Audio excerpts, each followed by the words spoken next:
গাইবান্ধা সদর উপজেলা ১১ নং গিদারি ইউনিয়নে প্রতি বছর এই টুর্নামেন্ট গিদারির রাজধানী কাউন্সিলের বাজারে অনুষ্ঠিত হয়।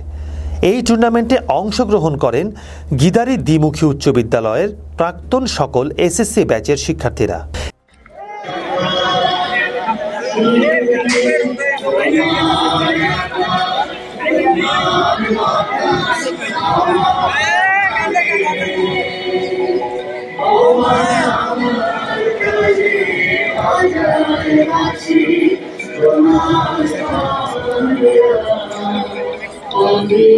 এই টুর্নামেন্টের মাধ্যমে অত্র শিক্ষা প্রতিষ্ঠানের সকল সিনিয়র জুনিয়র একত্রিত হয়ে একটি ঐক্য ফুটিয়ে তোলে।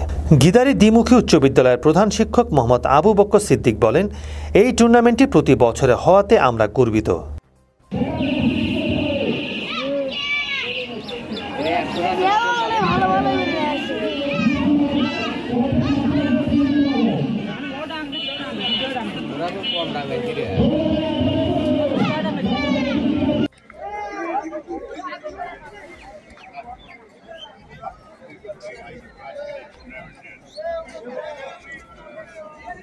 কেননা এতে মাদক থেকে কিছুটা স্বস্তি পাওয়া যাবে ও শিক্ষার্থীদের মধ্যে একটা পরিচিতির ব্যাপার থাকে। সর্বশেষ এই আসর হয়েছে ২০২৪ সালে। এবারও চলছে আসরের জন্য জাঁকজমক আয়োজন ও পরিকল্পনা।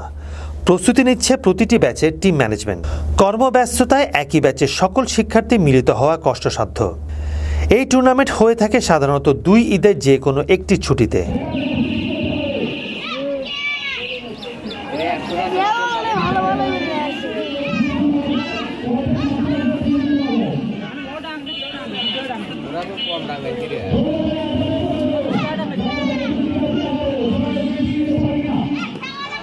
তাই সবাই ঈদের ছুটিতে এসে উপভোগ করে এই আয়োজন।